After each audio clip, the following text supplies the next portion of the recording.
Welcome to the final part of our six-part series, God is Preparing the Remnant Church.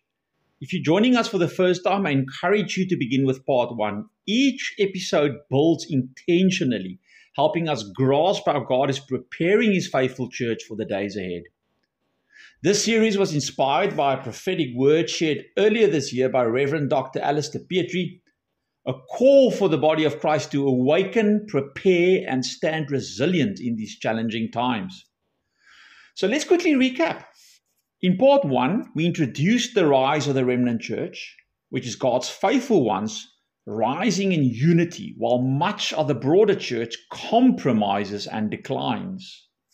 In part two, we explored the distinction between the fear of the Lord and the fear of man.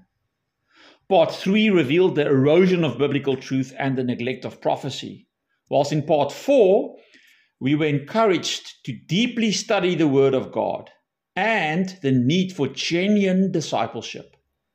In part 5, we were called to bold witnessing, even as persecution intensifies.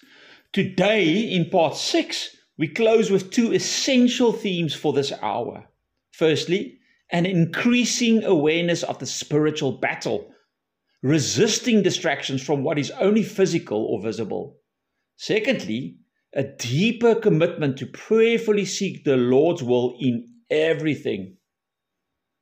So let's touch on the crucial part of the rise in the remnant church, firstly, and that is the awareness of the spiritual battle. Folks, as believers, we must recognize that the challenges we face are not just social, political, or personal.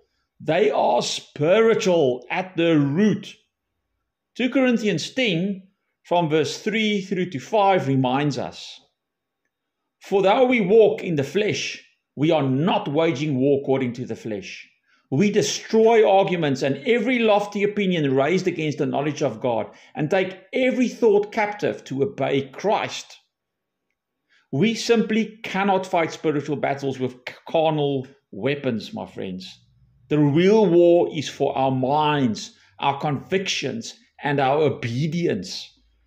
Paul tells us in Ephesians 6 verse 12, plainly, "For we do not wrestle against flesh and blood, but against the rulers, against the authorities, against the cosmic powers over the present darkness." Friends, our adversary is cunning. Look at Revelation 12 verse 17. It says the dragon went off to make war on those who keep the commandments of God and hold to the testimony of Jesus. The remnant church must not be distracted by the noise of early turmoil. Instead, we must pray a spiritually alert prayer. We must stay spiritually alert, grounded in truth, armed with righteousness, walking in faith, and wielding the sword of the Spirit. You see, folks, the more physical the conflict appears, the more spiritual each root is likely to be. So moving on to our second important theme today, and that is prayerfully seeking the Lord's will. Friends, now more than ever, the remnant must be found on its knees. We are not just called to survive, but to be in step with the Lord's voice. Matthew 26:41 captures Jesus' warning.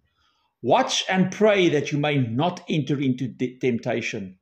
The spirit indeed is willing, but the flesh is weak." My friends, we cannot afford a prayerless Christianity. The early church knew this very well.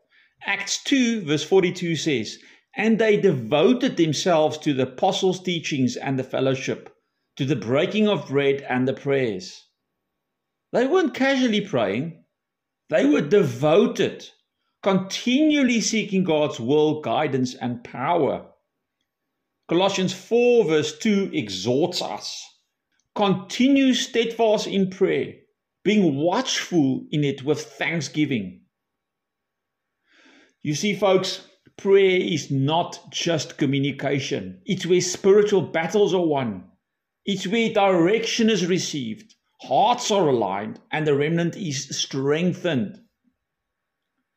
So let's conclude briefly on this series. Over these 6 parts, we've journeyed through what it means to be a part of God's remnant church. And this is very, very important. So just to recap, firstly, walking in the fear of the Lord. Secondly, holding fast to the truth of Scripture. Honoring the prophetic word.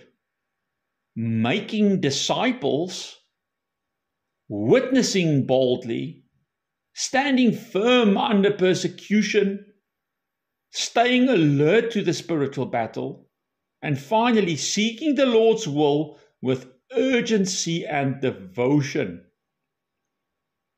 Folks, I want to join Reverend Dr. Alistair Petrie in urging the church to be rooted in biblical integrity and to live out the gospel in practical, spiritual-led ways. That is the calling of the remnant church in our day. So as we close the series, I leave you with this call. Examine your life. Where do you stand in your church? In your convictions? In your spiritual alertness? Are you prepared or are you distracted? Are you part of the remnant or drifting with the crowd? God is preparing a remnant church, not for survival, but for revival. May we be found faithful.